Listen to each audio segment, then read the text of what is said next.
Is there any reason for optimism involving Michigan football entering the 2021 season? Today I'm going to be going over basically Michigan's depth chart and some of my final opinions just about the season and some of the stuff that I think could be optimistic. I'm going to link an article by the Wolverines Wire, 3 reasons Michigan fans should be optimistic about the season, below. I've read it a few times, and I'm just going to mainly go over the titles of each points and not necessarily read the article, and just talk about them for a minute or two. So, just to get things first, let's just talk about my expectations a little bit about the season. My expectations are, in my opinion, pretty low, and many would say they're pretty high. And the reason I say this is because many people are expecting a 7-5 team. I would say 7-5, 6-6, maybe 8-4 seems to be the common narrative. No one thinks this team's good. Everyone thinks that this team is absolutely talentless and that they are headed by a top 75 at best coach. That's just what the common narrative to me seems to be.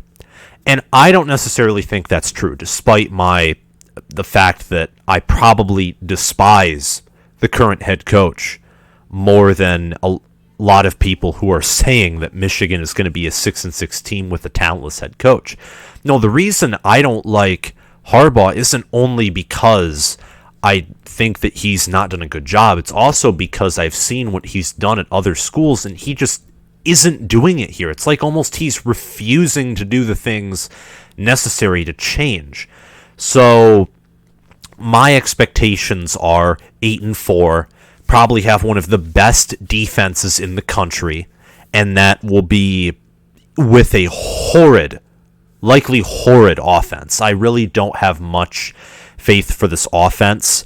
The strengths seem to be only running backs, and that will be seemingly halfway neutered by the offensive line, unless the offensive line's been completely revamped during the offseason. There's a lot of unknowns. I think Michigan, along with Penn State, those are the 2 most volatile teams in the entire Big Ten East. These teams could completely lose momentum and struggle to go bowling, and they could both finish 10-2 or 11-1 and compete with Ohio State. Most volatile teams. But to get back to Michigan, really good defense. I have faith in Mike Macdonald and mainly Steve Clinkscale. They seem pretty experienced, good at their previous jobs. Macdonald was going to be the Ravens DC before Michigan took him. Steve Clinkscale has led some of the best secondaries in the country with little to no talent. I have absolute faith in the defense. The offense is a different story. With how bad the QB play has been in these past years under Harbaugh, I don't expect anything. I think honestly, Harbaugh should just throw it all into one pile, put all his chips in the middle of the table, and start JJ or Bowman, unless Cade is as good as everyone is saying he is, because I just don't need another guy who's been bred in Michigan's system for multiple years. I just don't. And the wide receivers seem to be constantly underutilized, so until proven otherwise, Michigan's offense, it'll be a lot like the 2017 season. It'll be a lot like that season, except we'll have a tougher schedule, so our 8-4 record won't look nearly as atrocious, but it will still be atrocious. So getting to reason number 1 by Wolverines Wire is Jim Harbaugh's new, young, energetic staff. I'm just briefly going to say, listen, energy and youth are good. They are good for momentum and for recruiting, but I will warn you they can also be bad when it comes to teaching because of lack of experience. And again, on defense, the youth and energy is only an additional bonus to the already blossoming coaches there. Sean Nua should coach the D-line back to at least being good, in my opinion. Mike Macdonald, again, great resume with the Ravens. Steve Clinkscale, best resume for any coach on the defensive side in my opinion, really, really good, especially with secondary. Secondary's been our problem, and it's great that we have one of the best secondary coaches and possibly the best secondary coach in the country on our staff. So the youth and energy for the defensive staff, completely agree. It's great that Harbaugh has it too. The offense is a slight bit of concern as always. Josh Gaddis, this is year 3. You have to prove yourself now or you'll be gone with the old man Jimmy. Reason number 2 is the schedule. I see no reason as to why this schedule is an advantage besides bloating up a potentially horrifically mediocre or trash record, gutter trash record. Hosting Washington at home, Washington will probably be the only team that finishes ranked at the end of the year that we will beat.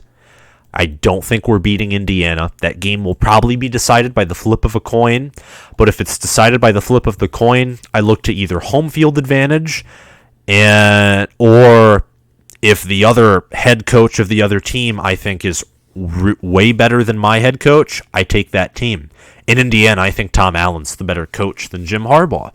And they have the better quarterback and better wide receivers at the moment and have a solid defense. So I'm taking Indiana there. Michigan will lose 2 home games, 2 away games to finish 8-4, like I've already said. Again, the only good teams I see us beating is Washington, and they're a non-conference opponent. And I think that Northwestern, Michigan State, and Nebraska, schools that everyone thinks could possibly have winning records. I think Michigan State is a losing season, and I think that Nebraska and Northwestern basically both finish 6-6. Outside of that, you have Maryland and Rutgers. I think Rutgers is going to finish with a losing record, and Maryland 6-6. So that means our best conference opponent that we beat is Northwestern or Nebraska, who are struggling to go bowling. So that is not a good thing. The schedule is not an advantage. The schedule, if you're looking in terms of winning games, is a disadvantage. Now, if this team is truly good and lives up to what I believe is their ceiling, and their ceiling is, as always, as is every other Big Ten team with talent, this team's ceiling with the new revamped coaching staff is basically reaching the Big Ten title game and getting blown out in the playoff. If they somehow reach that, the schedule's an advantage because you basically get, if they're this good, you get 4 warm-up games before your showdown in Madison, Wisconsin. And they're all at home.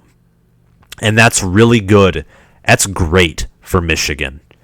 Just to get warmed up, to figure some stuff out before they get into the part of the season that truthfully matters, beating a likely top 10 opponent on the road.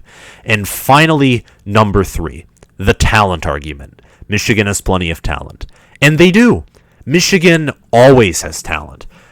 As my dad and as other Michigan State fans I know say, Michigan always wins the September Heisman. We always gain early recognition when we start out with the easy games because we always have talented players, and the talented players, no matter how badly coached, normally shine against inferior opponents. But the talent, while good, it needs to be applied. And I'm not going to say developed because it is developed. Look at the NFL. Look at what we've produced in Kwity Paye, Rashawn Gary, Chase Winovich, Devin Bush, Josh Uche, Donovan Peoples-Jones, Chris Evans. Look at all the talent we've produced in the NFL. Tell me that it is a production problem and not an application problem. It's an application problem. We don't know where to put guys to utilize them the best. We just don't. I was hearing on a show that Kwity Paye was being completely utilized in an incorrect way at Michigan, and that he was like a Myles Garrett type player. And basically they delved into how Don Brown and Jim Harbaugh honestly don't really know how to position their players. And that's the issue. We don't know how to correctly scheme our players. And that's a problem. And the fact they're doing well in the NFL just kind of solidifies that Jim Harbaugh, whether he would be great in the NFL or not, he's more of an NFL guy than college guy. He knows how to develop for the NFL, and it seems that he's not ever regained touch for how to scheme guys into college and develop them for college schemes. And Michigan does return a decent amount of starters, especially on defense, and they do return a good portion of the offensive line and running backs as well. Hassan Haskins returns, and Cade McNamara did get some playing time last year. But again, I've already stated my opinions on the offense. This offense will struggle to throw 15 touchdown passes, likely.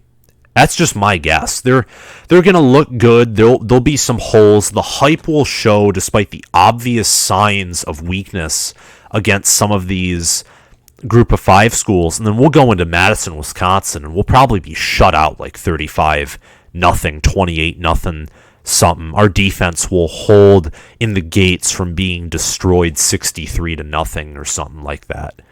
That's just my opinion. I think Wisconsin's a really good football team. If we lose to Wisconsin, I won't even be mad as long as we win out the rest of the season, because I think Wisconsin's that good. Them and Ohio State are the only 2 games that we have any reason to lose to, and we should still beat one of them at the minimum in order for Harbaugh to keep his job. So, to really answer this question that I presented, is there any optimism? Yes, there's plenty of optimism. There's actually reasons to be hyped about this team. But should you be? Should you be drinking the Kool-Aid? Should you be encouraging our team to drink the Kool-Aid? Absolutely not. Absolutely not. This is what screws over our team year in, year out. The constant hype, the convincing our players and just feeding everyone's ego that we're better just because we go to Michigan. And I'm sure that Mike Hart would tell you right now that the whole little brother narrative and that narrative, I'm sure he would tell you in all honesty that just needs to stop. It needs to stop. We don't need to think that we're better than everyone else because we're Michigan. Just do it on the field. Prove to us that you're better than everyone else by executing on the field and not just making fancy speeches, then getting destroyed by the team from Columbus. That, heck, they're great. They're absolutely great. But even Auburn can beat Alabama, and Alabama still is a mile ahead of Ohio State. And I'd argue that Michigan has had more success than Auburn in probably the past 5 years in certain regard. So come on. Honestly, come on. Just do it. There's plenty of optimism. The defense, I'm being more convinced that it could be near elite or elite. The offense, I've stated my opinion. The only reason I don't think this offense is good is I'm trying to prevent myself from being hyped about this team. I don't think this team deserves any hype. The only reason I'm not having it go on a better record is because I know I take out emotion. I look at the past. The past tells me. The past alone tells me that because we don't have a Shea Patterson, because we don't have a Jake Rudock, because we don't have someone who can correctly manage Wilton Spate to somehow be good despite his low talent, because we don't have these things for now, or at least we haven't proven it, the past tells me we're not winning 10 games. We're not winning 11 games. We might compete with Ohio State for a half or 3 quarters, but they'll pull away in the 4th quarter. Same thing with Wisconsin. This is just what my brain without emotions tells me. Yes, there is optimism. If you want to be excited, you can be excited. I'm just telling you my opinion and voicing to you, do not think this team will beat Ohio State. Hope they will. Cheer them on, encourage them to, but do not convince yourself that Harbaugh will majestically save his job and go 12-0. And go, or even 11-1, and reach the Big Ten title. Do not convince yourself of this. Do not do what every other fan has done in the past 2 years and sipped on the Kool-Aid. Expect your team to do better, and if it can't, then call for the head guy to go back to where he came from. That's all I have to say for today. If you liked this video, remember to like, subscribe, Hit that notification bell so you can get notified about my videos, and comment your thoughts below. What do you think Michigan's record is going to be in 2021? How do you think they'll do on offense and defense? Do you think this team has a shot to beat Penn State or Wisconsin on the road? And do you think this team can even compete with Ohio State heading into next year? Tell me below. Thank you all for watching, and I'll see you around.